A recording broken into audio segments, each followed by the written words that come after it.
You're listening to a Frequency Podcast Network production. In today's always-on, connected everywhere world, it has never been easier to get a hold of anyone at any time by any method.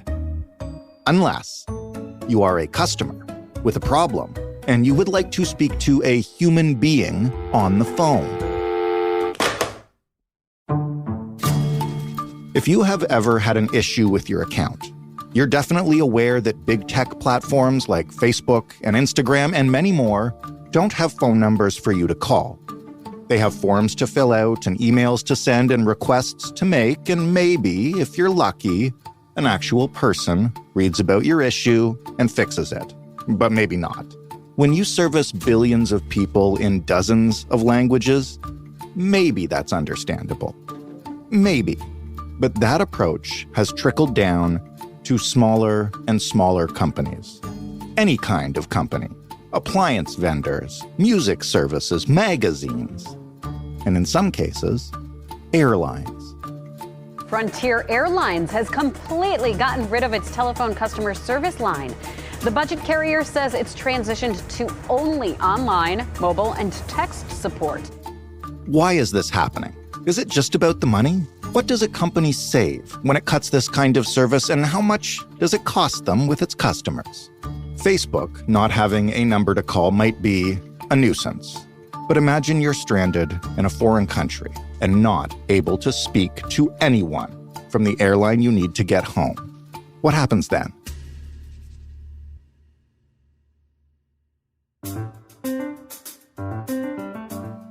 I'm Jordan Heath Rawlings. This is The Big Story. Emily Stewart covers business and economics for Vox. Hello, Emily. Hi. When's the last time you tried to reach a customer service representative by the phone?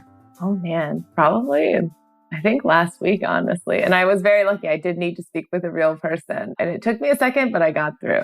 Did you have to finagle your way through various help menus and such? I had to be like, no, I really think I need to talk to a real person. And, then it's like, no, you don't. You say, yes, I do. But I really just I got something from the bank that I was like, I don't think I need to do anything with this, but I have to find out. Right. And the robot didn't know, but the person on the other end of the line, they knew. And they were like, no, you can put it away. And it was very easy. Well, easy enough. Easy enough. And that's why we're having this conversation, because that is a rarer experience every day. Why don't you start by telling us the story that you start your piece with, and just tell us about the Johnny Boston situation. It's a great example of what we're talking about here. So what happened? So Johnny Boston's is a restaurant in New Hampshire. And basically what happened is the owner of the restaurant at some point was no longer able to access his personal Facebook account. That meant that he couldn't access his business's Facebook account.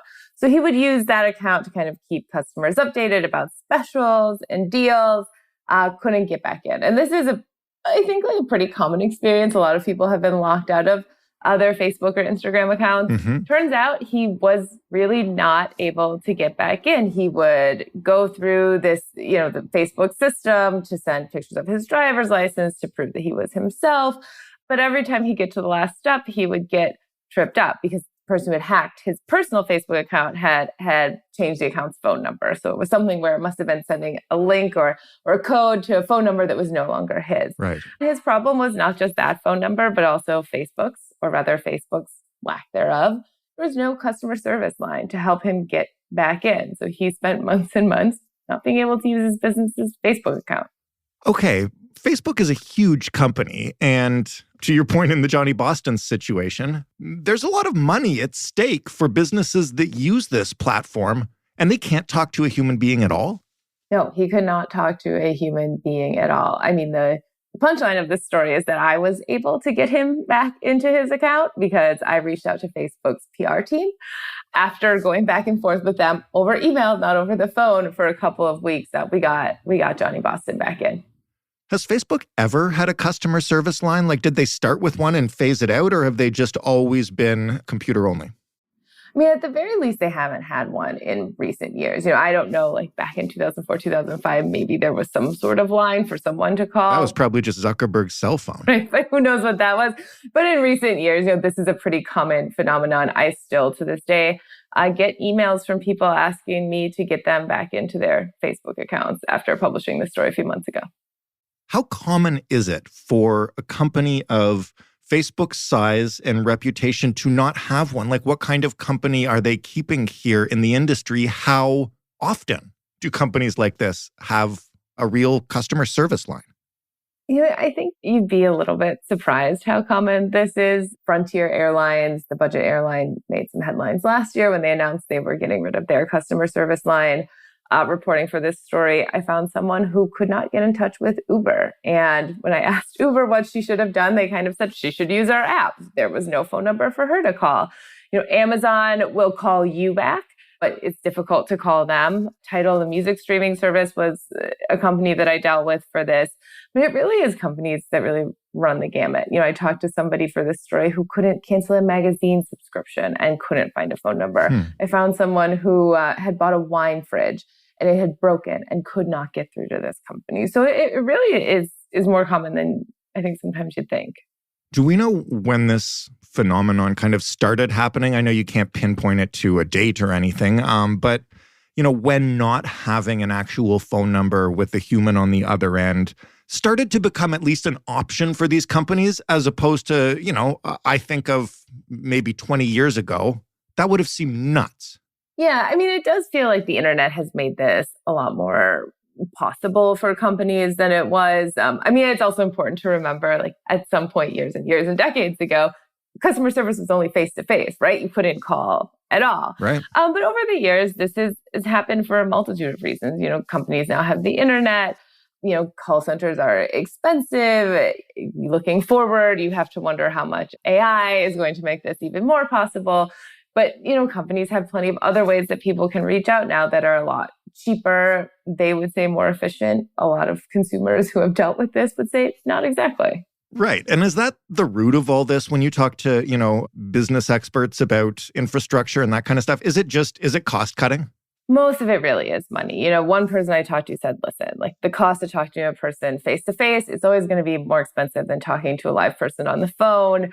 That's more expensive than talking to somebody on chat. Then you get into automated solutions, then you get into emails. So yes, companies have figured out this is a way to cut costs. And, even for companies that do have a phone number, do have call centers, I think a lot of people have had the experience of winding up having a call center, calling a company and getting someone who's not in the United States, who's maybe English is not great. So you're having a harder time understanding. And that's a cost-cutting measure as well, right? Like ultimately, companies want to make money. They think this is a way to do it. Do we know how customers feel about this in general and what it does to their relationship with the company? I mean, to a certain extent, sure. Sometimes you don't really want to have to call somebody. Like If I'm going on vacation, I need to call my bank and tell them that, whatever, I'm going on vacation, don't cancel my credit card. That's kind of nice to be able to do over the internet. On the other hand, there are moments that it can be, quite upsetting to people. One researcher I talked to told me that having another person on the phone kind of makes consumers feel more confident about their decision making. And she said that even the option to have a person to call makes consumers feel more at ease.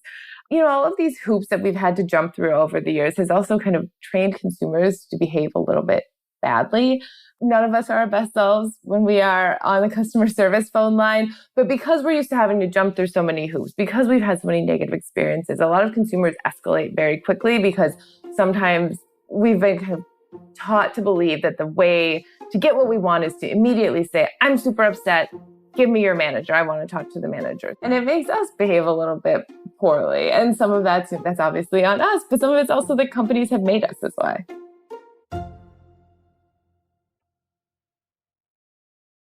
We are going to talk about what this does to the companies themselves. But first, I do find it kind of funny that we get really frustrated when we can't get a human on the line to help solve our problems. But at the same time, there are all these memes about, don't call me, just text me. Like, right. Ooh, I don't want to pick up the phone. Oh, gosh. Like, there's a big push towards non-phone interactions, at least among people who are under 40 or whatever. And at the same time, then we're like, how dare you cut my customer service line?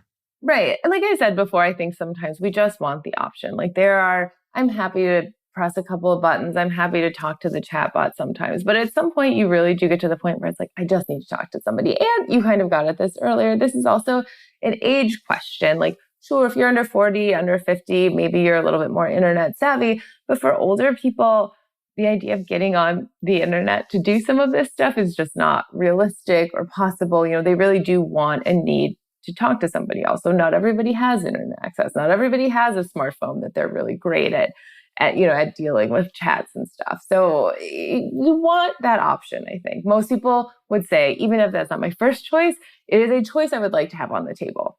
Right. And if you put yourself in the business's shoes, you do a cost benefits analysis and you realize that you can save a lot of money and the cons might be, I guess, what for them? Aggravated customers? Surely there's reputational costs for, not being able to get a person on the line to solve somebody's problem. Like that doesn't give your business the best look. Right. I mean, I'm sure some of it is a lot of it is reputational, right? Like, oh, I had a terrible experience with this company. I never want to use them again. At the same time, if you're Facebook, I don't know how worried you are about that. Like at the end of the day, you have tons and tons of users. Yeah. People hate you for a multitude of reasons, whatever. Some people I talked to, experts in this area, said that one thing companies kind of sometimes might miss out on is learning about their products and services. If you're talking to your customers and have people on the line with them, you might start to notice that a lot of people are having the same problem. They're having the same complaints about whatever your product or service is. And that is an opportunity to fix that problem. And then maybe you'll have fewer complaints going forward. And that actually winds up saving you money down the line. And presumably you're also missing a chance to upsell these consumers on your other goods and services. Right. I mean, I think it makes people feel good to be able to talk to somebody and feel like, we do want to feel like we have a personal relationship with companies, which is, its own separate issue, but we do want to feel like there's somebody there and like the company cares. And maybe it is an opportunity to say, hey, you have A, do you want B? And maybe somebody will say yes. Yeah. So what happened when you reached out to these companies? You mentioned you were able to get Johnny Boston's its Facebook account back. What about in other cases when you reached out to ask them why? Why can't this customer talk to someone?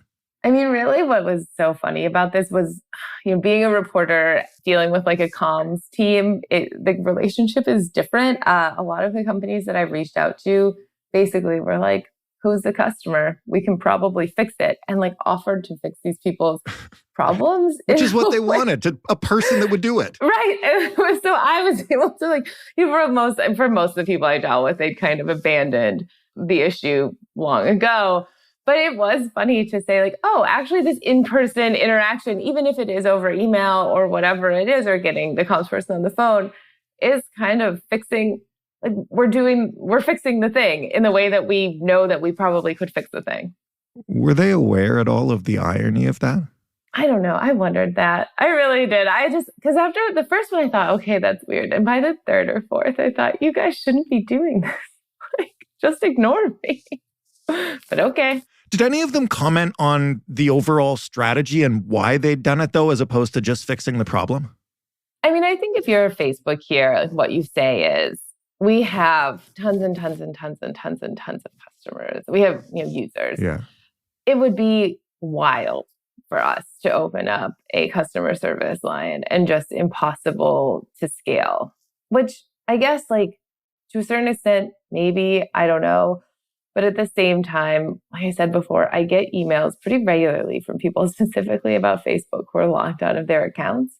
It seems like a problem that you have to be able to fix somehow, right? I mean, the same thing with Uber. We talked to a woman who wasn't able to update her phone number and she'd moved from one country to another. And Uber was kind of like, well, she can use the app. And it's like, okay, but she's tried to use the app. So now what happens? Mm-hmm. Like, I understand you guys have a lot of people, but what's the solution for her? And I think sometimes companies, yes, it is difficult to run a big call center or whatever, or get, hire customer service people even to be on a chat. But you have to wonder like if this is a trade-off that we all really want to make. What about some of the smaller companies? What did you mention, like a wine fridge, stuff like that? Like those folks don't seem like the sort of business that would have, massive scale problems with having a few people answering phones. Yeah, with that one, I really never quite got it. I think I went back and forth with someone on their other email. I mean, it became very clear, I think, in that back and forth that this company maybe was not based in the US. And that was part of the issue. Some of it's also, we often don't know, in the age of the internet, we have no idea what companies we are dealing with in a lot of cases. There are tons of businesses out there, small businesses that may be based here or there that, may or may not have, the best customer service or the best products. And so I think that was a case where just, they were never going to answer the phone and they never wanted to.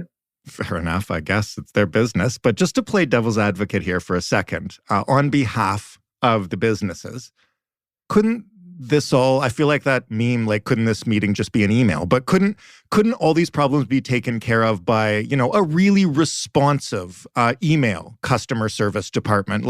Is it really a person and a voice on the phone that we can yell at? Or is it just bad customer service that could be better? I mean, I think there are certain things that could be emails. I did speak to one person for this story. I don't think she wound up in this story who'd worked in a customer service role. And she was saying, we could do so much more via email and people could explain their problems to me. In her specific case, that was maybe true. But at the same time, I don't know, my flight's delayed. Do I want to spend 3 hours in the airport emailing with American Airlines or whatever while I get this figured out? You do kind of want that instantaneous ability to communicate, and email just doesn't, I don't think in some cases it just doesn't do that. And we do want to talk to people sometimes. Well, the airline one is a good one because when I was reading your piece, that was the one that caught me, right? Because there are timelines involved. They're often quick. People are often far away from home. Some of them are stranded. I can understand a big tech company that deals with millions and billions of customers and predominantly just deals in information and bits and bytes. But when you have people you're trying to get someplace, it does seem like quite a huge step to not talk to them. Right. I mean, I wonder with Frontier, obviously they're a budget airline. Their whole promise is we're going to keep prices as low as possible. That means you're going to accept some conditions that you may not love. And I do wonder how many people have accepted those conditions and then, push comes to shove and it's summer travel and you cannot call Frontier. You might regret that a little bit. At the same time, you have social media and we see people all the time going to Twitter to say, blah, blah, blah. And then you sometimes do get somebody in the Twitter, DMs or whatever, who is going to solve your problem. But again, this kind of makes us worse people. Nobody wants to be the person tweeting from the airplane at Frontier or Delta or whatever that they're mad and everybody knows that their trip is a disaster. So what happens next in this space? Is this all a moot point because it's all going to be handled by AI within a matter of months anyway? This is seeming like where it's trending, right? I mean, that is, I think, a good and big question. You are seeing some reports of call centers going fully AI. You're also seeing reports of some call centers using AI to help train their workers, which I think is kind of interesting. It's not a bad idea if you are a customer service representative and let's say you're on the chat instead of on the phone and people are asking you the same thing every 5 minutes, it's not a bad thing to be able to just send them the canned response. Or if you're a newer worker and you don't know the canned response, you don't know the right answer, the AI might be helpful to you. Is AI going to be answering every phone call in America in the next 6 months? I don't know. I've given up on trying to predict what AI will or will not do. And given up on trying to reach companies by phone. Yeah, I mean, really. A friend of mine got locked out of his Instagram a couple of weeks ago, and he is also a reporter. He was able to get back in because of being a reporter, because he got a real person. And people say journalism is dying. Still fulfills an important role in society. Yep, getting us back into our Facebook accounts. Emily, thank you so much for this. It was a delight. Thank you so much for having me. That was Emily Stewart at Vox. And that was The Big Story. For more, you can head to thebigstorypodcast.ca. And of course, we love to hear from listeners. I want to respond to one email that we got because this is something I think about a lot. This is a listener named Brandon. And he writes, I like your podcast, and I like you. Thanks, Brandon. But a week ago, you made me want to throw my phone across the room. Because I like you, I'm taking the time to tell you why. About a week ago, you were devoting yet another podcast to the who knew what, when, and could they have said something earlier nonsense related to Chinese spying. And you said, will there be a public inquiry? It's the question every Canadian wants answered. Brandon says, I don't want it answered. I want our so-called leaders expending half the energy they do on pseudo-non-scandals on what really matters. If you asked anyone what their top issues of concern are, I imagine the list would look something like this. The cost of food, the cost of housing, the sad state of healthcare, climate change, children's mental health. And somewhere way down at the bottom might be what our elected officials are spending most of their time on. I will leave it there, but I will let all of you know this is something we think about a lot. The question is often, do we want to make people take their medicine? Or do we want to talk about what we know they want to hear about?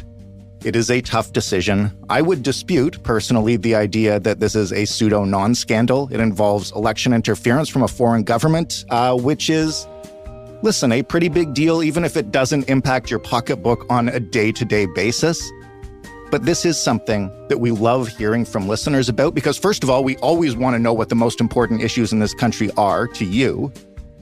And second, because without this kind of feedback, we're not as good at making these kind of decisions. We are going to cover the Chinese interference scandal as it goes on. I hope we get a public inquiry because there's also a bigger issue here that we return to time and again of a lack of transparency in our government. And that should matter to all Canadians, no matter which party you support. So I want to thank Brandon for writing in, and I want to encourage everybody listening this far. At the end of the podcast, you are probably the top 10% of listeners who actually listen to me babble at the end. So you guys are the ones we really want to hear from. And if you usually listen this far, you know how to do it. But here it is anyway. You can always find us on Twitter at TheBigStoryFPN. You can always write to us via email. The address is hello@thebigstorypodcast.ca. And you can always call us and just talk into the phone. That number is 416-935-5935. Thanks for listening. I'm Jordan Heath Rawlings. We'll talk tomorrow.